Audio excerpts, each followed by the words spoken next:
faut qu'on m'explique là.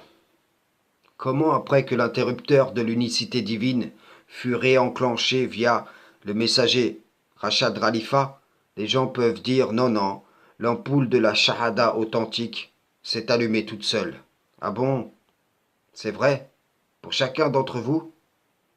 Pourtant, tous vos tableaux électriques sont bien raccordés au réseau lié à ce fameux interrupteur. Il y a quelques jours, je regardais un reportage où les gens se branchaient de manière sauvage dans tous les sens au réseau sans respecter aucune norme. Et je me suis dit en moi-même, ainsi sont ceux qui sont revenus à la ilaha illallah, mais qui ont rejeté le messager Rachad Khalifa. Et oui, car le branchement pourrait être comparé à la foi, le respect des normes à l'engagement qui en découle. Ces gens donc veulent bénéficier du courant sans avoir à respecter aucun engagement. Non, que se mettre aux normes ne leur coûterait quelque chose au fond, mais parce que le diable leur a vendu la promesse qu'ils peuvent jouir du courant à volonté sans avoir à rendre aucun compte. Ils disent, nous n'allons pas mettre un intermédiaire entre nous et Allah, hypocrite. Est-ce que, en ajoutant foi aux messagers précédents, les gens ont placé des intermédiaires entre eux et Allah? Non, si ce n'est ceux qui les ont érigés en seigneurs en dehors d'Allah. Mais dis-le en vérité, ta religion, c'est je fais ce que je veux. Au fond, tandis que tu t'inventes une façade, une appartenance à l'islam. Si ce que je dis est vrai, tu pourras peut-être jouir de l'électricité jusqu'à ton terme fixé, mais alors tu auras vécu en fraudeur toute ta vie. Tandis que si tu te mets aux normes, mourrais-tu demain que ta situation eût été régularisée. Je le dis clairement, je le dis haut et fort.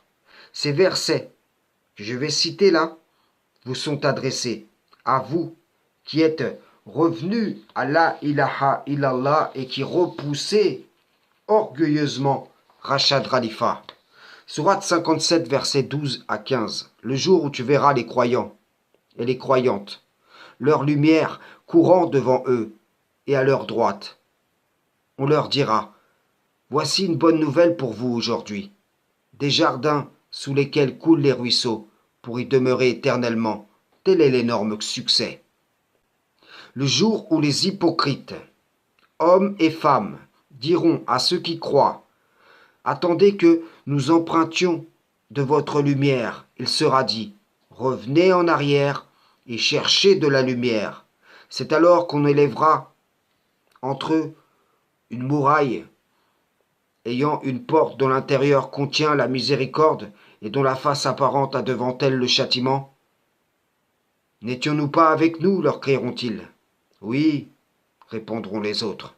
Mais vous vous êtes laissés tenter, vous avez comploté et vous avez douté et de vains espoirs vous ont trompé jusqu'à ce que vint l'ordre d'Allah. Et le séducteur, le diable, vous a trompé au sujet d'Allah. Aujourd'hui donc, on n'acceptera de rançon ni de vous, ni de ceux qui ont mécru. Votre asile est le feu. C'est lui votre compagnon inséparable, et quelle mauvaise destination.